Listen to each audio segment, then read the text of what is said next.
Mm. Okay, attendees, as you trickle in, you can use the chat to just say your organization and your organization's website and your state. It's really wonderful to see her plan providers all across the country now that we have 21 states with a published directory, and we're planning to get up to the number 29 by next year. So we are just really happy to see her plan grow. We have over 2,000 sites listed on our directory. So please do feel free to introduce yourself in the chat. As we have Tammy present to us today, we will be taking questions via the Q&A box or the chat. So if you put your questions in either place, I'll be moderating that. And we'll also be showing a video as part of this presentation. So if you have any trouble hearing or anything, just let us know that in the chat as well. So we are working out our technicalities, and in a minute, I'll show you where we are with the her plan map. But let's just give it a minute here for everybody to come on in and also to be able to put in the chat where they're from. Oh, I see some Tennessee folks. Ooh, Virginia, awesome. Oh, great. More Tennessee. So we've got the honor of having Rachel, our Tennessee coordinator, with us today. She's going to introduce Tammy and just share a little bit about her personal experience with Co-Parenting International. So we're excited to have two of us from her plan hosting this great power lunch.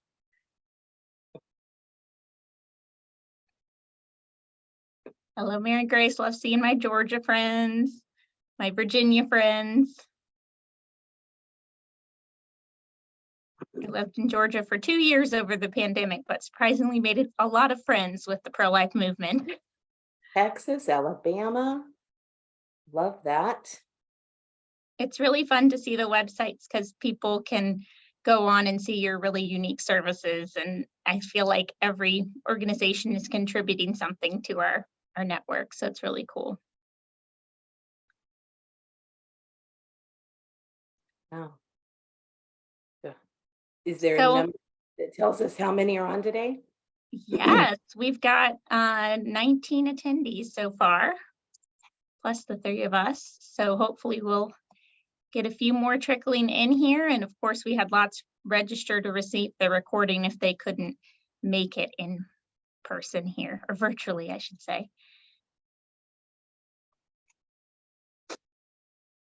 Hi, everybody. All right, so I'll give just a short update on her plan and where we are. The big news is that we have come out with our app. So we would absolutely love it if you went to the App Store and downloaded the Her Plan app. It's just called Her Plan, and it is both Apple and Android, and it's totally free. So please do go ahead and download the Her Plan app so you can start using all our directory features optimized for a mobile device. So that is really, really exciting.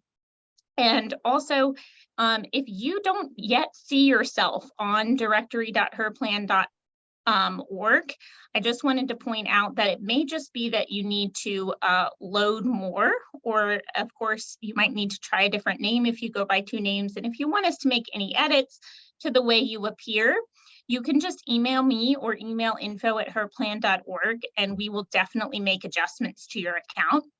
Another thing, if you don't see yourself, you may just need to hit this load more button. We now have so many providers that they can't all load all at once, which is really a wonderful problem to have. So you might just want to hit load more and give it a second. We have so many pins popping up on our map. Also, you may just need to finish your compliance process. We invite everyone to this power lunch as soon as you've filled out your registration form for her plan. But for some providers, we might also need a compliance checklist, like a food checklist or a housing checklist, or maybe we couldn't find your license that we needed to look up if you're a doctor or a licensed provider.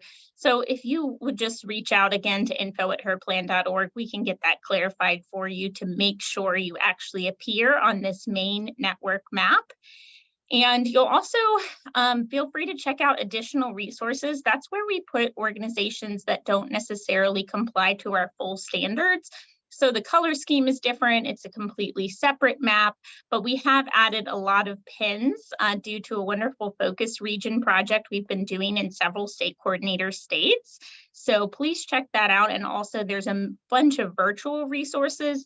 So if you couldn't find something on the main map, we did want to provide a space for you to access further resources. So that's just a little refresher on the primary network and additional resources. Contact us if you want any changes to your account or if you don't see your PIN and might need to finish something in the compliance process. Another really exciting piece of news from her plan is that we're doing a Dobbs donation drive. So we've partnered up with Attorney General Lynn Finch and Heartbeat International, celebrating the 1-year anniversary of Dobbs. And we're just doing a lot of supplies drives for pregnancy care centers. So if you feel like helping out other providers, I'll put the link in the chat and you can check that out and share it. Okay, I'm going to turn things over to Rachel now, who's just going to share a little bit more about our wonderful speaker, Coparenting International. Thanks for being with us. I'm so happy to see all those Tennessee things pop up. Welcome. I'm glad you're on there. So I was first exposed to Coparenting International in 2020 when I began work at a pregnancy center, and coincidentally was also trying to navigate the world of co-parenting for the first time. And I noticed that our clients were sort of in similar situations. And so I decided just to watch the videos on, I forget the resource that it's on now. Right course. Bright Course, yes. I decided just to watch the resource on Bright Course and see what it was about, see if it would be useful. And I found myself like power binging all of it because it was such good information. And then I got to share it with my clients and, adapt it for my own life. And it was fantastic. And so I later met our friend here, Tammy, at a conference, and I kind of like fangirled just a little bit. Like we sat and we talked, and it was so cool because it was like, you just fixed my life. Thank you. And so when she came to our pregnancy center and said she wanted to work on a new project about grandparenting unexpectedly, I was all in. I couldn't wait to work with her. And so I kind of got to see this whole process while she was going through, what are the best practices? Those unplanned pregnancies can affect an entire family. And so to have this resource, super, super helpful. If you're in the pregnancy center world, watch it because most of your clients are going through it. If you're a pastor, watch it because your congregation is going through it. Both sets of those materials, I think, are just invaluable for what we do. So I will now let Tammy talk about it because she will be able to tell you even more. And I'm just happy that I get to introduce my friend Tammy. Oh, well, thank you, Rachel. Thank you, Cheney. What a joy to be with you all. I'll apologize up front, struggling with my voice a little. And so I do apologize, but we're going to jump in here. I'm going to share my slide here. I am based in Nashville, Tennessee, although I grew up in Colorado and I went to college in California. And there we go. And the exciting thing is, Coparenting International was launched in 2003. And so we discovered recently that we're 20 years old. And we are so excited to be bringing hope to complex families, as we say. And we've been doing that for 20 years in a variety of ways. Today, I'm going to do a quick deep dive on co-parenting. And let me define real quick what that means, at least as I'm speaking. Initially, we started reaching out to families who had been through a divorce, where mom and dad may have been together as a family, and then they went through a divorce and live in two homes. And so we started doing live events back in 2003, workshops and seminars, just trying to infuse hope into hurting parents. And then along the way, the Lord surprised us, and we discovered that there were 3 pregnancy centers using our videos out in California. And we want to always give honor and a hello to Linda Garner at Doors of Hope in Madera. She, back in the day when we first launched that curriculum, it was on DVDs. So we shipped it out there thinking it was a counseling center because we were working with churches and counseling centers and schools. Well, we found out about a year and a half later that it was a pregnancy center, and she had passed the word on to 2 others.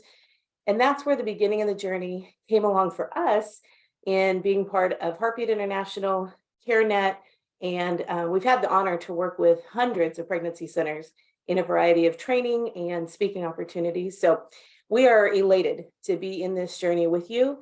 And real quick, before I dive into the slides, if you want to grab your phone, and I will show this again at the end, but if you grab that QR code, it's going to send you to a landing page at our website, and I'll be happy to share these slides with you. We've also got some really neat handouts for 10 things kids of divorce or divided families wish they could tell their parents. Now, that's a resource for families that have children a little bit older, probably than the 0 to 3, 2 or 3 age. But we also have several other articles that infuse hope to single parents, sharing kids at the holidays, how to do handoffs, some of the topics we're going to talk about. And then we're going to give you a sneak peek for 2 weeks into the One Heart, Two Homes videos. And for those of you that use Bright Course, you've already got One Heart, Two Homes at your fingertips. Anybody out there who's not worked with Bright Course, you can check that out at brightcourse.com. Great organization with thousands, well, maybe not thousands, hundreds of videos that can help bring hope and education to your organization, however you serve families. So, and we're excited to tell you that One Heart, Two Homes came out in Spanish recently. I know we've got a lot of Texas folks, and I know in Tennessee, we've got a very significant rising Spanish speaking population. So those videos are on Bright Course. They're also on Right Now Media, if you have access to that, or you can reach out to us directly. But we're going to send you a bunch of free stuff you can use forever, and we would love to be in touch. And I will tell you that we're not an organization that you'll get an email every week. At best, you'll probably get one once a quarter. When you first sign up, you'll get some of the handouts and things you're asking for. And make sure on the drop down that you mention her plan in June 20th, because that'll link you to the specific slides from today. So real quickly, I'll just tell you, I grew up in a complex family. I was an unplanned pregnancy in a little farm town in Colorado called Rocky Ford. And my parents were high school sweethearts. They were quickly forced to get married.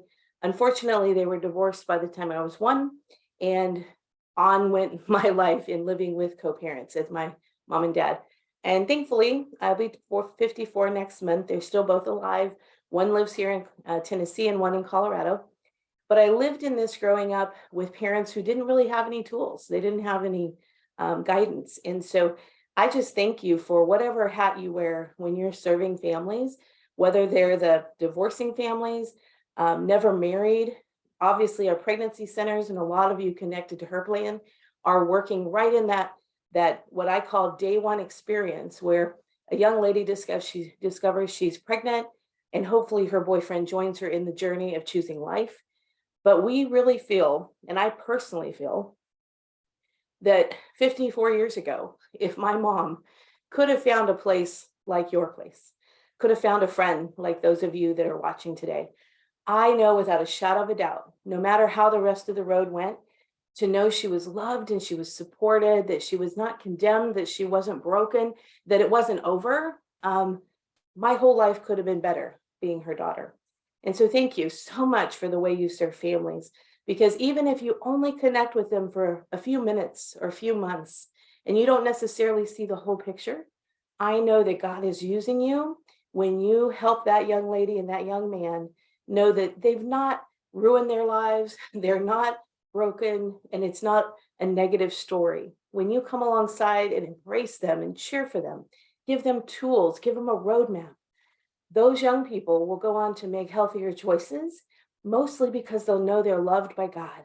And so thank you so much for that. I really do sincerely wish my mom could have connected with somebody like you anywhere in that process, and especially when they went through the divided experience. So I will say real quick, some of our handouts and some of the videos, they use the word divorce, but what Linda Garner out in Madera, California said to us is, Tammy, I love your videos. I love all the handouts. She said, and when we serve clients that have never been married, We just encourage them that where they hear the word divorce, insert the word divided, because the experience of co-parenting when mom and dad are in two places is all the same, whether they were ever legally together or not. So I just wanted to say that as a little side note before we dive in. So I will say, there we go. I don't have time to tell the story, but the little one there in the purple shirt next to me, that's my biological daughter, Angelia. I was married to her dad for 8 years and 5 years of counseling. Definitely wanted to have a lifelong family. But we came to a fork in the road when she was 2. She's now 23, and her dad and stepmom and my husband, Jay, who's right behind me there, we all launched her off into an amazing life. She's married to the, on your left, the bright blonde headed guy in the coat that's blue and black. That's our son-in-law now, Jackson. And they've been married almost 2 years, and they love God, and they're serving God in full-time ministry. And the other 3 adults there are Jay's, my husband, his biological children. He lost his first wife in a car accident, and let's see, 3.5 years before I met him. And we will have been married 14 years here in 2023. Our anniversary is in November. So we blended those 4 kids when they were 9 to 21, and now they're 23 and up. And then we have an amazing son-in-law, Big Shelby in the back there with the hat on, who has blessed us with our daughter Jenna with, actually, this is an old photo. They now have 5 children, and they have an amazing family. And they led us unexpectedly through the experience of becoming unplanned grandparents. So we'll talk about that at the end, as Rachel had mentioned. But that's a little snapshot of our picture. My husband even grew up in a complex family, was raised by a father full-time and a wonderful stepmom, only sized bio mom a few times. So God can redeem the broken things. That's all I want to say. Whether it's, the littles are 1 and 2, or they're in their 30s. God's never done with restoring our story. And I'm so grateful for the family he's blessed me with. And my husband and I do full-time counseling. We train and speak all over the country. And I wanted to share some of our resources. Rachel and Cheney had asked me to be sure to tell you about our resources. So I do have a book out that came out in 2011 with Zondervan. And again, even though it says it's the tagline, which you can't read too well here, is Co-Parenting Works, Helping Your Children Thrive After Divorce. But as I said, this is a relevant book for you as a leader, for anyone you care about, even if they've never married. Everything in the book is still relevant. And we've been honored to be on Family Life, Focus on the Family, Moody Radio. There's so many of those radio organizations that have allowed us to talk about the hope-filled story of co-parenting, that kids can still thrive, that there are some practical ways parents can do this hard journey. So if you're a leader, in your church, or whatever the professional hat is you wear during the business week, I encourage you to consider reviewing that. There's also an audiobook online. You can just search the title and put in audiobook. It's available lots of different ways. We're working on the Spanish version. It's not quite out, but hopefully by this time next year it will be. And then you heard a little bit at the beginning about One Heart, Two Homes. It's a video series that we developed, and it came out in 2014. And you can find a ton of information about this at our website. But there's 31 short video vignettes, and we tackle a lot of interesting topics about co-parenting. Today, we won't have time to get into it, but we have a whole section dedicated to understanding emotional abuse. What if I'm co-parenting with someone who's not safe? What if I'm co-parenting alone, right? That person walked away or just chose not to be involved. So we get into a lot of those topics, as well as topics like dating again, and including new step parents, and kind of taking a big picture look at co-parenting for life, because these babies grow up, right? And at age 18, a lot of families or parents will think, oh, we're finally done co-parenting. But the truth is, you're not. If parents are alive and kids are alive, they have years ahead, and they have even more significant things to tackle, like graduation from high school, college graduation, wedding days, and grandkids.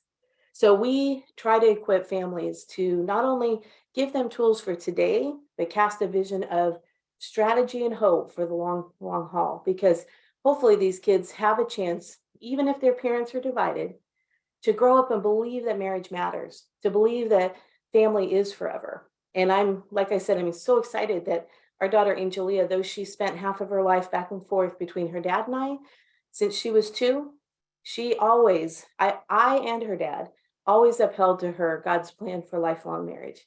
And I'm so grateful that she wanted to grow up and get married. And she met a wonderful young man who had the same values, and they're almost 2 years into that journey. So God redeems and he makes a pathway to protect kids in this complicated experience and then launch them to beautiful lives. So, real quick, I'm going to show you one video. It's about 3 minutes long. And hopefully, oh, I just realized something. I need to stop share and reshare because We work with kids all across the country who Never are mind. from divorced families. We also work with adults who are children of divorce, uh-oh. and they reflect feedback. No worries, Tammy. You can just share again with the sound and it should be okay. People can put in the Okay, chat if hold you on, can't sorry. hear. Things that kids of divorce wish they could say. So, are you all hearing and seeing the video?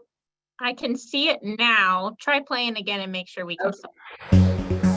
Yeah, I can. Okay. Don't forget that I have a divided heart now. I live between 2 different houses, and the rules, traditions, and attitudes are different.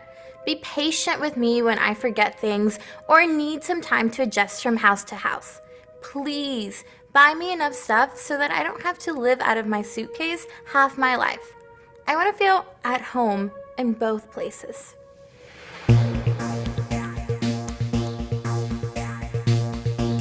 Don't try to use money to win my love. Just be there for me, and I love you, no matter who has the most money.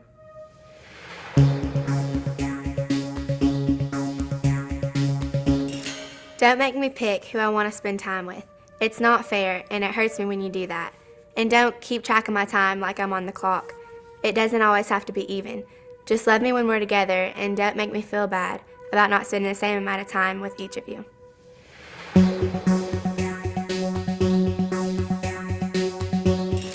When you criticize my other parent, it makes me angry at you.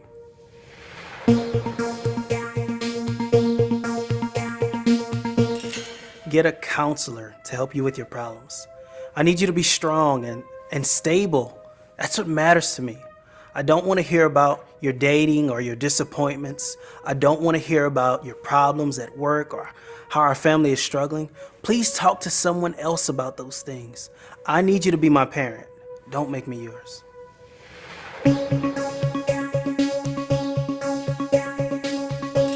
Please, don't keep me from seeing the other parent.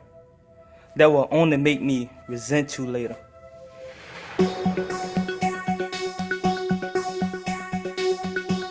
Handle your financial conversations in private.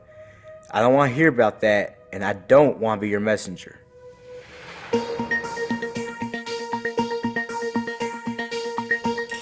Laugh and smile. I want to enjoy my life, and your mood impacts my mood. Find a way to be happy so that we can have fun and make good memories together.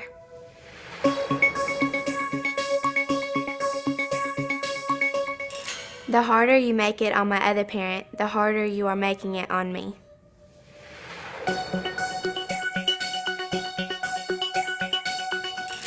Don't say mean things about the other parent. I want and need to love you both.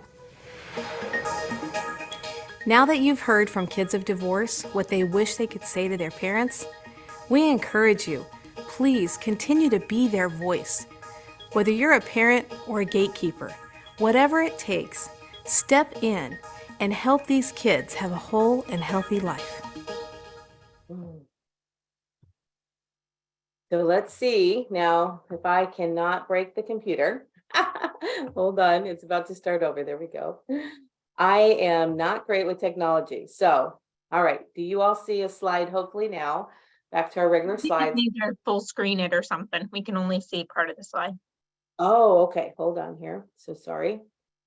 Not sure what I did. All right. Does that There we look go. right? Yep. Yay, thank you, Lord. He gives a little extra help.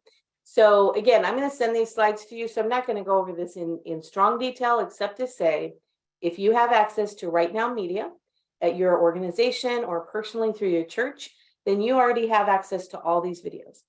You can use them for life groups, for small groups. You can use them for standalone seminars on a Saturday afternoon. A lot of ways you can serve families with those. If you're in a pregnancy center or an organization that has access to Bright Course, then again, same thing. You have all those videos there with the Bright Course handouts. Now, their handouts are a little different than our handouts, and that's all okay. It's all great content. Bright Course is really good at simple summaries and having a one sheet that kind of summarizes the videos they just watched. And on Bright Course, they segment it into 4 demographics. So if you're working with single moms, single dads, stepmoms, or stepdads, they have sewn together the videos that we suggest are most relevant to those parent demographics. So they are a brilliant organization. And if you've never heard of them, please go there. Not now, but earmark and do that this afternoon. I think you can do a 30-day free look at their whole organization of videos. And there's a drop down on Bright Course that asks how you heard about them. And it should say Tammy Daughtry, Co-Parenting International. I'd love for you to let them know I sent you there, because they're just a great platform with lots of complex information for families. And those especially in the pro-life journey, trying to help educate and inspire families to make healthy, great choices. So we've also worked with military bases. If anybody watching has an interest or has a client relationship with military families, let us know, because we have some other additional things for them that we're working on that are coming out next year. And then counseling centers and businesses. Lots of different organizations use this. And so if you don't have access to anything I've mentioned so far, get in touch with us and we'll be happy to help you explore how you can have this resource for your organization. So real quick, I'm going to fly through these slides. One of the handouts you'll get is a summary of this conversation we're going to have right now. It talks about what co-parenting is, what it might be, and what it's not. And this is a nice one-page handout you can use with families. And we dig into the clarification that at the bottom line, baseline of co-parenting, it's communicating about children's needs, it's making decisions together, and it's about sharing time with kids. And as I would say, it's like being in the business of raising children. Now, families who are traditional and quite honestly never had division or divorce in their family, they're co-parenting, or excuse me, they're parenting all under one roof. A lot of professionals who have been part of our journey have said, wow, Tammy, some of the ideas you suggest are really good for any family, because sometimes parents who live under the same roof don't always have a plan on how to communicate and how to make decisions and how to organize time. So a lot of our resources could be parallel to the traditional family, but we dig in specifically for those where they're living in 2 places and are not in a husband and wife or romantic relationship. So moving down to the bottom part here, co-parenting might be being at the same event at the same time as the other parent, and might be at a school function at the same time as the other parent. Now, again, those families that you're working with might have in those more infant toddler years. So that's not going to happen a lot until children are in school. But whew, I can tell you what, kids have a lot of stress when their parents are co-parenting and they're not prepared to do a good job of showing up at the same time. And I work with children in our office, and so does my husband. And story after story, they come through with heartbreaking situations where, like, a little girl just was playing a softball game, right? It was time to leave. She wanted to run over and hug one of her other, well, I'll make this very generic as I tell the story, but in this case, she wanted to hug and say goodbye to her dad. She was going home with mom that night because it was mom's night, but she wanted to say goodbye to her dad and stepmom. Well, she tried to run over there to say hello, and her mother yelled at her, made a big scene, said, "Get over here and get in my car. This is not your night with your dad. We're leaving." And sadly, those experiences happen hundreds of times with kids, where their adult parent is looking at the experience only from the parent's perspective. They're not thinking about, what does this feel like to the child? So we dig into a lot of those practical ideas on how to be at shared events and how to make sure the children are at peace and they don't have anxiety, and that there's some game plan for how you navigate the hellos and the goodbyes and the ballet recitals and the football games. And so those are real experiences for children, because when kids come off the court or they come down off the stage, many times they don't know what to do next. And they're so afraid that if I run over and hug my mom first, my dad's going to get mad.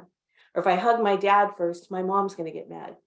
And then if either or both have recoupled and they want to hug the step parent, oh no, that can create a third world war, quite honestly. So children really struggle, and we're here to help them navigate, help the adults navigate a way to do that peacefully and respectfully. And not necessarily because they all get along, but because they share and love the same child. So, and then the last bullet we're going to dig into in a minute about exchanging children, doing handoffs or child exchanges. That is an experience that happens hundreds of times in kids' lives. And so I'll save some more on that till we get to that slide. So what co-parenting is, it is not getting your needs met rather than focusing on the child's needs. It's not maintaining a level of conflict because you can't let go of the relationship, that being married or never married. It's not going back to husband and wife or romantic roles, and it's not getting back together.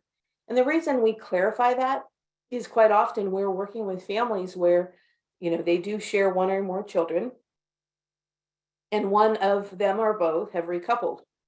And when we talk to the biological parents about trying to communicate better and lower their conflict and actually be respectful and appropriate so that their children can see them get along, a lot of times that's very triggering for their new partners, because if they've not understood how critical co-parenting is for children, that new partner could think that, oh, well, why is my boyfriend talking to his ex-girlfriend?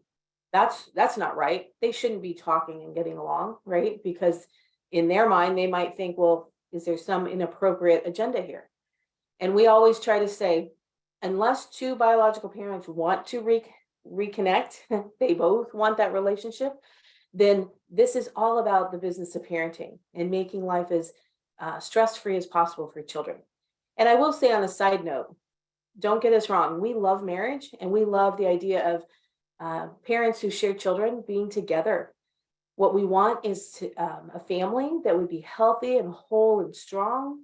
And unfortunately, sometimes there are so many circumstances at play that it may be a healthier choice to not be together.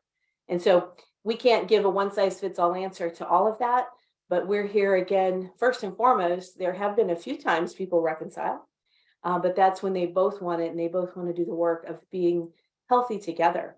And if families have maybe never even dated, these parents never really knew each other, they had a oops baby, there's a lot of experience in just getting to know that other person and getting to know their family so that you can all co-parent together. Because co-parenting, quite often, it includes grandparents and it includes aunts and uncles. And most of the time, and I know you know this because you all work in this complex field, most of the times those biological connections can begin with a lot of frustration and anger. And so grandparents and aunts and uncles on mom's side are almost like a team against dad's side. And we want to change that. We want to help everybody who's connected to the child they love, the grandchild they love, recognize that we all need to come up with a healthier way to get along so that we can help this child. And the last part on this is co-parenting is an emotional experience.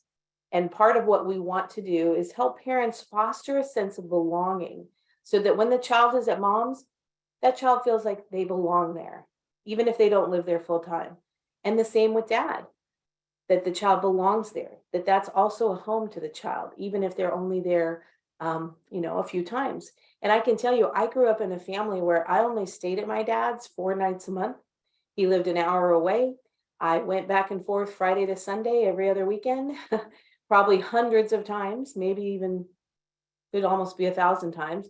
And there were different ways I was transported, different people involved. But that experience of going back and forth, it can be very stressful for children. But part of the solution to that is parents recognizing not only do they belong here in this home with me, but I want to give my child my emotional permission to go and love their other family and to enjoy being there. And we'll talk about a few ways we can do that. And then the last one on this handout is on the handout, there's 4 or 5 lingo suggestions, and we try to help equip parents with lingo and words that are life-giving and not negative. So for example, we encourage them, don't use the word X, because when children hear you refer to that other parent as your ex, there's never anything really positive about that. But try to refer to that other parent as your co-parent or your child's other parent, because there will be, again, thousands of times that a child will hear their parents talking either to them directly or to teachers at school or to family at a holiday. And how they refer to each other is really important to either help a child feel whole or to unfortunately pull them apart and feel like they've got a very significant divided self. So words matter. And on that one sheet, you'll have several ideas on how to coach your clients or the families you serve with words that are hopeful and minimize the divide. So I'm going to talk very quickly about probably the number one thing. People always ask you in the elevator, right? What's the one thing? And I go back to my own experience of the handoff. That happens for many children anywhere from 500 to 800 times in their childhood. And so when I work with families, I have them kind of predict the math, to look at how many times are they going to do an exchange, how many weeks in a year, and if they have a legal parenting plan, which a lot of families I work with they're working through that. They're in and out of court trying to get that all settled. But looking at that game plan, that roadmap ahead, usually, especially with the little ones, anywhere under age 3, if mom and dad are apart, that child is going to go through probably 500 to 700 exchanges. And if you think about it, any experience we go through that many times, it defines who we are. And so this is why I think this one is so important, not only for mom and dad, but also for grandparents and step-parents to understand that this handoff and exchange is critical to how children experience their whole life. So really quickly, we suggest that they make it very simple and peaceful, that they stay very positive. They use, and we'll talk in a minute about how to express positivity, but be positive about the exchange. Prepare yourself as the parent who's waving goodbye. It's a very intentional experience to plan ahead to know that, okay, I'm about to wave goodbye to my child for the weekend or maybe for 2 weeks in the summer, right? I have to be prepared for that so I can take my best self to that experience. And how we prepare the kids for the goodbye. Oh boy, howdy. I could tell you 100 stories of how not to do it from the kids I've worked with. But again, kids pick up on how the parent feels and their emotional well-being their emotional experience. And if a parent is really stressed and anxious and angry or just uncertain about their child leaving, the kids pick up on that and they begin to feel that, especially the little ones. And so we want to talk to parents about how they prepare their kids. I parallel that to this, like the first day of school, right? If a child isn't sure about going and maybe they haven't been there a lot, they're just kind of getting used to a new place. Well, the parent is going to cheer for them, right? We're going to say, hey, buddy, get down at their eye level and be like, buddy, you're going to have fun. You're going to make new friends. You're going to play outside, right? Our voice is positive. Our expression is positive. And children take their cue from their parents on so many aspects of life as to whether the situation's okay or not okay. And this handoff experience, again, because the kids are going to go through it hundreds of times, we really want to dig into this topic with families and help equip them, right, to do, at least on their side of the sidewalk, to do a great job with that handoff so that children don't feel anxiety and stress and that they know they can go and enjoy and love the other family. Now, the other thing about handoffs, this is never, ever, ever, ever, ever, ever the time to have a co-parent meeting. So we'll talk a little bit about a co-parent meeting later, but we don't want to have that at the handoff. I know a lot of parents, that's about the only time they see the other parent. So they want to talk about money. They want to talk about who's going to buy the new car seat, or who, if they're older, who's buying the soccer cleats, who's paying for the volleyball uniform, who's paying for summer camp. And sometimes that is literally a place that parents will hold their kids hostage. I've heard this from so many families. Kids are told, wait in the car. one of the parents gets out and they say to the other parent, well, you're not going to get your kids until you write me a check or give me cash for the $220 you owe me. Well, I get it. Finances are really stressful in co-parenting, and we have a whole topic, a video on that as well.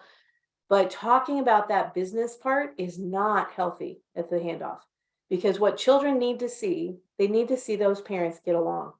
They need to see a positive, at least, even if they're acting, they need to see them get along. If they are sitting in a car, they're waiting inside and they're peeking out the window, and mom and dad are out there arguing and talking, even if they can't hear it, they're going to feel stress.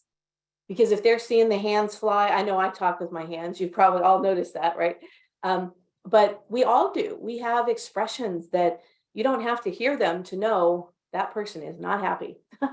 And we don't want children in that situation hundreds and hundreds of times. So if there's one thing you could encourage a co-parent family that you know and love, whether it's professionally or personally, talk to them about the handoff.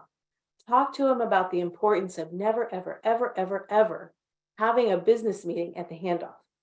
And so real quickly, the things to do at a handoff is to be very mindful of your body language, your tone of voice, and especially your facial expression.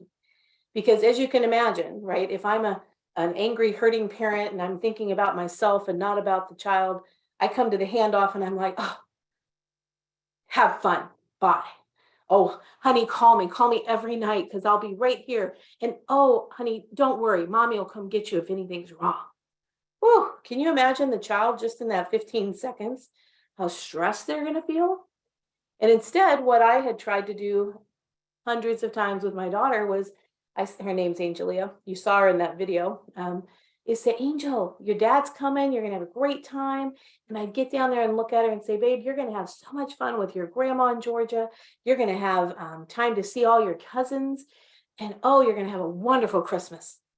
And giving her that gift of my body language, tone of voice, and facial expression empowered her to know that she could go and she could have fun. She didn't have to worry about me. And she wasn't worried about herself because I had helped empower her to make that transition. Now, I will say, as I mentioned a second ago, sometimes this is a bit like modeling and acting, because to be respectful to that person for many of these parents it doesn't equal what they're experiencing. And you've probably seen some of the heartbreaking, hard situations of very unhealthy patterns between adults, of injustice happening in so many ways. And so it's hard for an adult to equate the choice they have in that moment, to realize this choice of how I handle myself at the handoff has nothing to do with the other person. It is not to make them happy. It's not to say that I even like them. And I might be in a legal battle with them right now in court. But the reason I make a choice is because I love my child. And my child is the most important thing to me. And so equipping that child, loving that child, and not taking that child's heart and just ripping it in half. That is why I make that choice. It's for the child. It's a gift to the child. And it's a gift that's hard to give when there's a lot of conflict between the adults.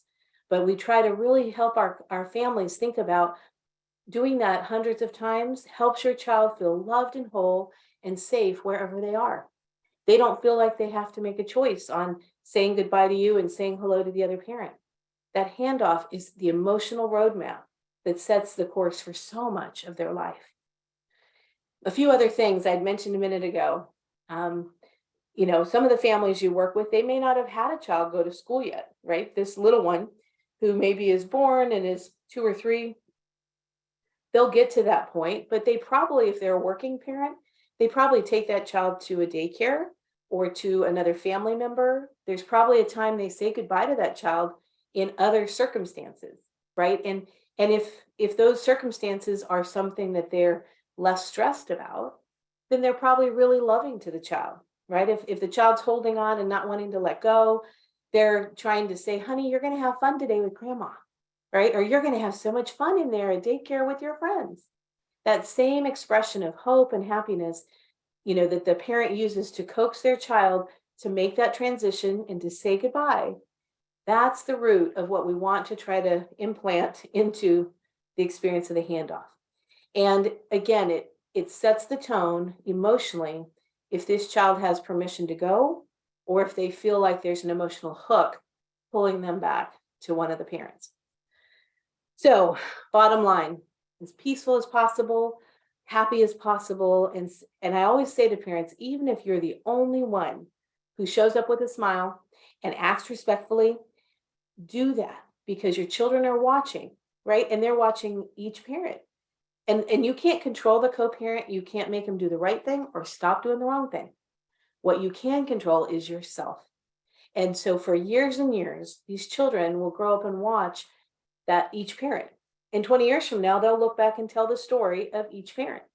And so I try to encourage parents, be the one that is loving, kind, and never, ever throwing the other parent under the bus. All right, fast forward here. So if we're not going to talk about co-parent business at the handoff, where do we talk about it? I try to point parents to the idea of having co-parent team meetings. So this can look a lot of different ways in a lot of different spaces, but either, as I said earlier, you're in the business of parenting, you're kind of like co-CEOs for life. And it does go on after they turn 18. And the experiences for the children are more significant. Those milestones after age 18 are critical, right? Graduating from high school, going to college, independence, graduating from college, getting married. When mom and dad show up and they don't have a roadmap of a parenting plan, after 18, those things are really critical to their shared child. So these meetings can actually help kind of set up the process so that when you get to those bigger things later, they're not even a problem, because you work hard in their childhood to have a very professional business-like relationship with the other parent. So number 2 on here, take the initiative, invite the other parent to meet by phone or in public, and begin to ask that other parent, what do they think? And I think so often, and I'm not picking on moms here, but I think dads get left out quite often. And I understand there's a lot of complicated factors there where maybe they weren't with their partner, especially during the pregnancy experience. If that woman felt abandoned, she's going to struggle forever to trust that guy. I know that. So these are not easy dynamics to overcome. But I think sometimes dads get left out of the conversation. And so I tell moms, even if you don't go with their idea, try to find times and spaces to actually ask the dad, hey, what do you think? And I always have them write down 4 words. What do you think? Because when you're a couple and you like and love each other and you're in one house, you're constantly asking each other for feedback. But when you're not together and there's a lot of pain there, or maybe abandonment and frustration, then the last thing any woman's going to want to do is ask him what he thinks. But if she hears that from a loving leader like yourself and recognizes that part of the long-term benefit of that is that if they invite the father to have some input, at least listen, try to make sure he feels heard in some of the circumstances, then that reduces his anger and frustration of feeling pushed away. And it's actually, it can be a positive reciprocal experience to ask, what do you think? And to really listen and to let that young man know that she heard him and that, well, that's a good idea. I don't know if we can do it that way now, but maybe in the future we can think about doing some things different. And I think when it comes, especially for kids, when they start playing sports and all those activities that parents love to support their kids in, that's a really important time. If you can figure out, I tell moms all the time, even if you don't have to ask the parent for their input, let's say your parenting plan says you have all the decision making, when you start asking dad what he thinks and inviting him to be part of the process, well, then you can move towards being more of a team and your kids will benefit. You won't be the one who has to take them 4,000 times to that practice. Maybe dad will take them sometimes. And maybe he'll even take it when it's not his parenting time because he just wants to be part of the child's life. There's some unconventional ways that I really try to point moms to that idea of finding places in the journey. And I know it's hard, especially in those first 3 years, but finding places to ask him what he thinks. And then the rest of this slide goes over some of the protocol for a co-parent meeting, trying to come with 2 or 3 things to talk about and stay on topic. try to be careful again in this setting with your tone of voice and your body language. And number 5, I always remind co-parents, find times to say thank you.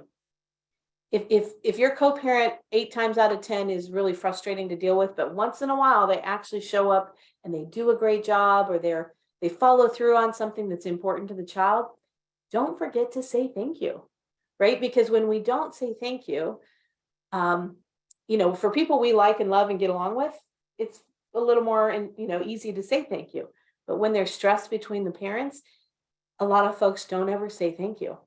And I think it's important to find times and spaces to model gratitude. And I know with my co-parent experience, I probably didn't realize how important that was until our daughter was in middle school.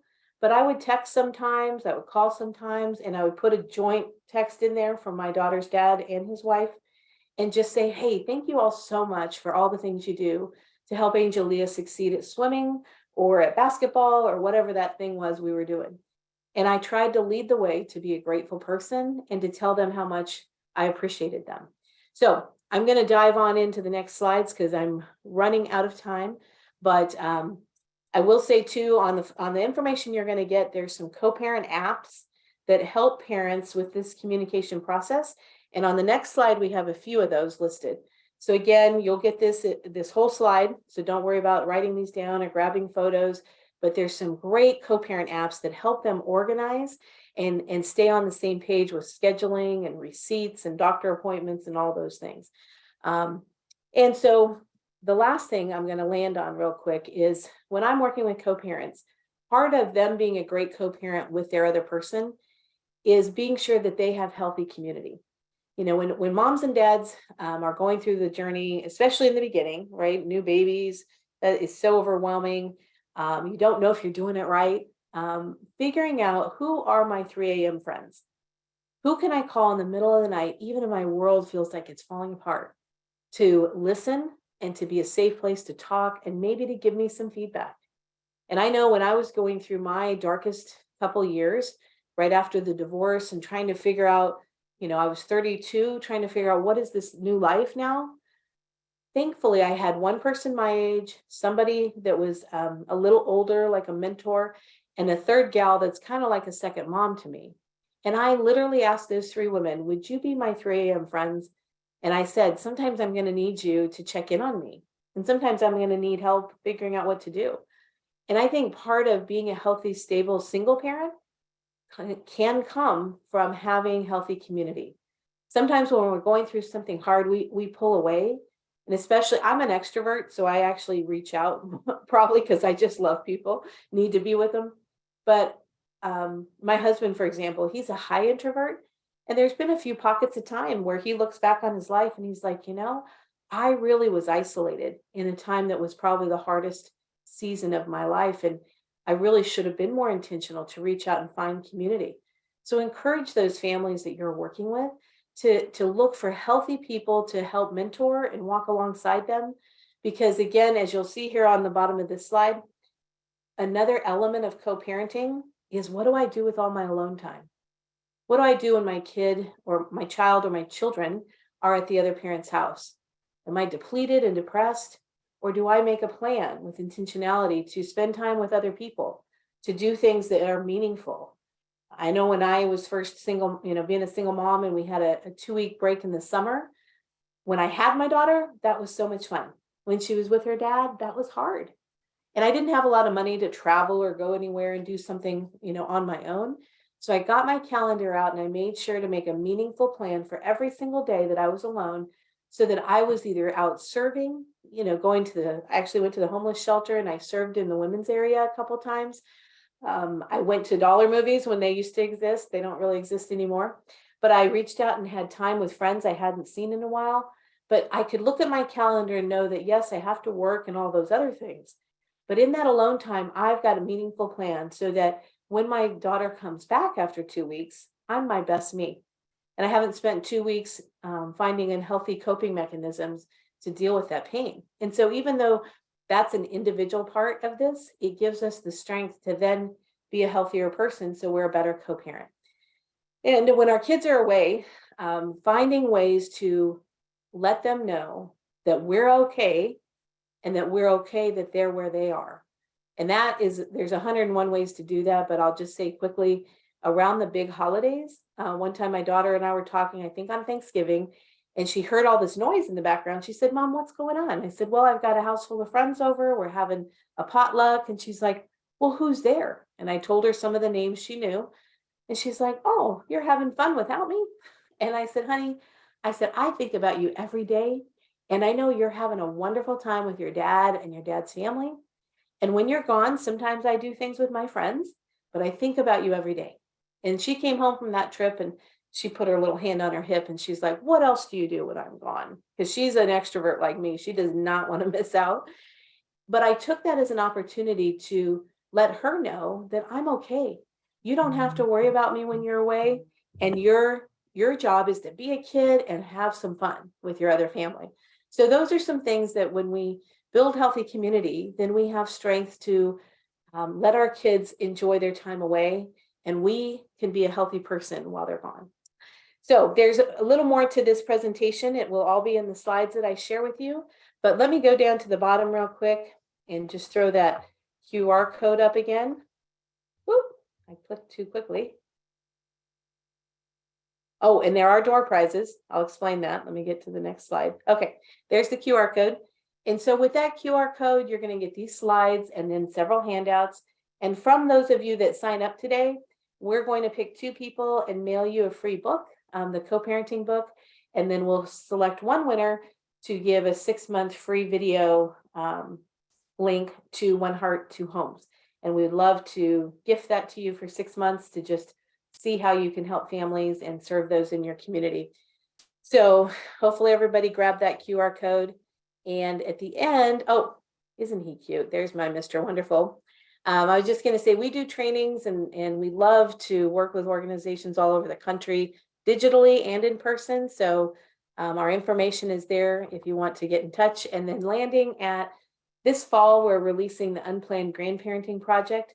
And it will be a series of videos and some handouts and just a rich resource that can help cast a vision of hope for mom and dad of the young lady or young man who are experiencing the unexpected pregnancy. And we're almost done with that. We can't wait to share it. If you're interested in that, feel free to go to our website. There's a tab and you can just put your email in. And when it's ready to go, we'll tell the world and send you information about how to take a look at that. It'll come out in English to begin with. And hopefully in 2024, we'll also be able to translate that one to Spanish. Our One Heart, Two Homes is in Spanish right now and English. And we're hoping as we go that we'll be able to get some more matching grants and donations to make all of our resources bilingual. And if you work in a population that is another language and you have resources that could come alongside and support the translation process, reach out to us. I had a friend reach out recently that does work in Thailand, and they're literally going to start working on translating everything into their language over there. So we're really excited about that. So I'm going to close the stop share and come back here. And oh golly, I don't know if I left enough time for questions, but well, there's one question that came through here. Have you ever worked with insurance companies or workplace HR departments? I thought that was interesting. Well, you know, that's funny. Whoever asked that, you're somebody I'd love to talk to. One of the things that happens when a employee either goes through a divorce or they have an unexpected pregnancy, and they're dealing with the stress of all of that, plus the co-parent side. I do believe that, and I know there's some statistics I've actually captured, starting a research document with all those kinds of links that show how that interrupts the workplace for families. And so Right Now Media has a platform called Right Now at Work. And so One Heart, Two Homes is on that platform for Right Now at Work. Other than that, we have not directly found a bridge to the HR community. But if you know any, I know there are probably organizations that all those HR directors go to. We would love to hear ideas and consider exploring new partnerships. So that's been on my mind for a long time because I used to work corporately in the Christian music industry, and the HR department is a big part of what makes life work there. And when people are hurting, they're sometimes part of comfort and care for those employees. So great question. And maybe by the next time I do one of these, we'll have a better answer. Thank you so much, Tammy. We will be sending out the slides and that QR code to win that door prize. And we're right at 1, so we'll wrap up. But thank you so much. There were great comments about how the presentation should be part of every custody case, and it's excellent advice. And it's all about loving the child, and it's a proactive approach. I thought those were really great comments. So thanks so much for sharing with us, and we'll stay in touch. God bless you all. Have a wonderful day. Bye. Bye.